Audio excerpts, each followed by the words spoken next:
आपने देखा होगा हमारा महाकुंभ दिव्य और भव्य बनाने का प्रयास हुआ था और सरकार की पूरी मंशा थी हमारा महाकुंभ दिव्य हो, भव्य हो।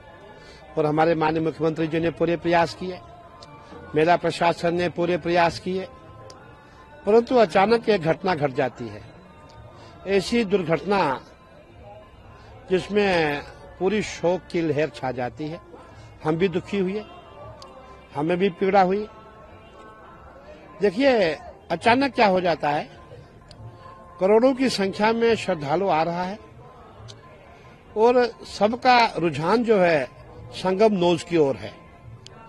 और मैं जानता हूं, पूरा प्रयागराज जानता है, संगम नोज जो है वहां इतना बड़ा क्षेत्र नहीं है जहां करोड़ों की संख्या में श्रद्धालु वहां पहुंचे, स्नान करें।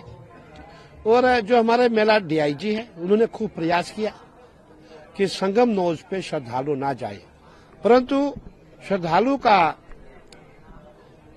मैं यही कहना चाहूंगा, कभी कभी क्या होता है कि कुछ अनहोनी जो होनी होती है उसे कोई रोक नहीं सकता है। और मेला डीआईजी ने माइक उठाया, अनाउंस किया, पूरी पुलिस लग गई कि भाई इनको रोका जाए, संगम नोज पे रात का समय है, वहां हमारे श्रद्धालु, कहीं श्रद्धालु सोए हुए थे।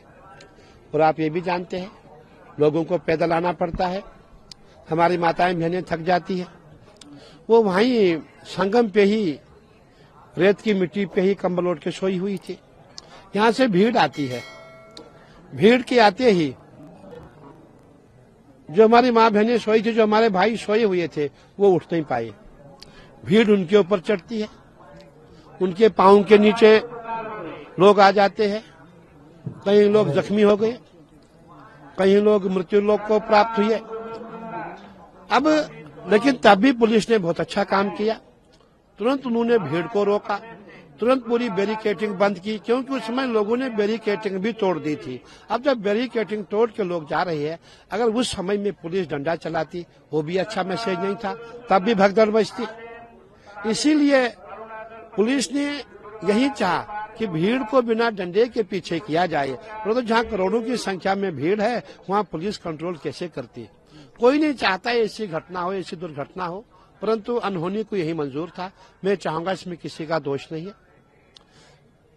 आपने देखा होगा हमारे सनातन विरोधी है, उन्होंने हमेशा हमारे सनातन धर्म का अपमान किया है, जितने भी हमारे महापर्व होते हैं उसका अपमान किया है। हमारा महाकुंभ था, जितने भी साधु संत हम यहाँ थे, प्रयास किया गया कि महाकुंभ को कैसे फेल किया जाए, महाकुंभ में आए हुए संतों को कैसे बदनाम किया जाए। आपने सोशल मीडिया देखा होगा, हमारे यूट्यूबर जो वामपंथी लोग थे, कभी भी उन्होंने अच्छे संतों को नहीं दिखाया। उनका प्रयास रहा, जो नकली संत है, जो पागल संत है, जो बदनाम संत है, उन्हीं को दिखाया जाए, ताकि जो मेला, जितने भी हमारे सनातनी समाज में बदनाम हो। और मैं ये कहना चाहूंगा, मेले में मेला प्रशासन ने अपनी भूमिका बहुत अच्छी तरह से निभाई है। और अब हमें जो हो चुका है वो हो गया, अब हमें जो आने वाला स्नान है उस पर ध्यान केंद्रित करना है। हमारा बसंत पंचमी का स्नान बहुत अच्छा हो, दिव्य हो, भव्य हो, अब ये प्रयास किए जा रहे हैं। लेकिन उत्तर प्रदेश के पूर्व मुख्यमंत्री और समाजवादी पार्टी मुखिया अखिलेश यादव, उन्होंने एएनआई से बातचीत की है एक्सक्लूसिव। उन्होंने कहा है कि जिस तरीके की व्यवस्था का प्रचार प्रसार किया गया उस तरीके की व्यवस्था नहीं थी। अब चाहिए कि जितने लोग मिसिंग हैं उनकी एक रिपोर्ट सरकार बना करके दे, और व्यवस्था ठीक नहीं थी कहीं ना कहीं। देखिए, जो मिसिंग की बात आप कह रहे हैं, हमने भी देखा, हमारे अखाड़े से भी करीबन 12 लोग मिस हो गए थे।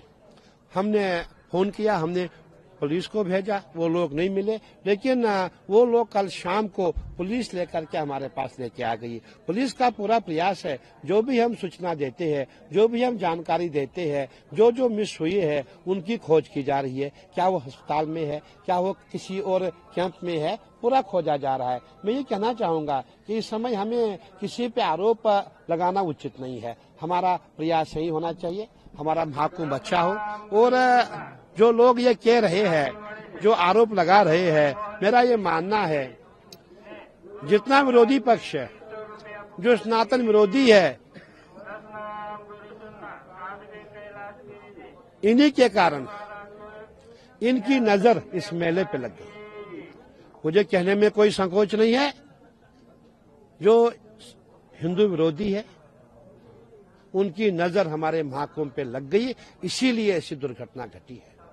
आपने पहले कहा कि कहीं न कहीं कोई साजिश। बिल्कुल, देखिए आपने देखा होगा कहीं भी जब महाकुंभ होता है, आपने ऐसे भी देखा होगा कि उस समय कहीं लोग बीच में अनजान बन करके कोई ऐसा कुछ पत्थर मारेंगे जिससे पूरी जितनी भीड़ है सब तितर बितर हो जाए, धक्का मुक्की हो जाए। इसलिए ये भी जांच का विषय है कि अगर हो सकता है किसी की साजिश हो, इसीलिए जो कमेटी का गठन हुआ है बहुत अच्छा हुआ है और कमेटी अपना काम करे। और मैं समझता हूं कि बहुत जरूरी है कि अगर किसी के द्वारा ऐसा हुआ हो उसको सामने लाया जाए। उत्तर प्रदेश के मुख्यमंत्री योगी आदित्यनाथ कल मीडिया से बातचीत करने के दौरान वो भावुक हो गए। उसके बाद उन्होंने बताया कि घटना किस तरीके से हुई, कितने लोग घायल हुए, कितने लोग अब हमारे बीच में नहीं थे। उन्होंने कहीं न कहीं प्रशासन के बारे में बताया कि प्रशासन किस तरीके से मौके पर मौजूद है और काम कर रही है। बिल्कुल आपने सही कहा, हमने भी खुद योगी जी को सुना, हमें भी दुख हुआ। जो उनकी पीड़ा है हमें भी पीड़ा है, सबको पीड़ा, पूरे देश को पीड़ा है। योगी जी रोने लग गए थे क्योंकि योगी जी का हृदय बहुत निर्मल है। और योगी जी ने ये भी कहा कि जितने भी हमारे जो भी मेले में आए थे, जिनकी मृत्यु हुई है, उनको 25-25 लाख दिया जाए। अब हमारा मानना है कि जांच तो होगी, अवश्य होगी, लेकिन हमें ये भी देखना है कि जो आगे जो बचे हुए हमारे कुछ दिन है, कुछ शेष दिन है, कुछ हमारा जो महाकुंभ है, हमें उस पर ध्यान देना चाहिए। और हम ही प्रयास करेंगे बसंत पंचमी का स्नान बहुत अच्छा हो, और सरकार का भी प्रयास है, हमारा प्रयास है। मैं कल की बात आपको कहने जा रहा हूं। जब हम कल स्नान में जा रहे थे, मैंने उस समय देखा सरकार ने बहुत सुंदर व्यवस्था बनाई थी। जो भी हमारे अखाड़ों के स्नान होते हैं, हमारे साथ लाखों की संख्या में श्रद्धालु होते हैं, संत महात्मा नागा सभी हमारे साथ होती है, माताएं बहनें हमारे साथ होती है। और सरकार ने कल हमारे लिए बैरिकेडिंग लगाया हुआ था, पूरे जाल लगाए हुए थे।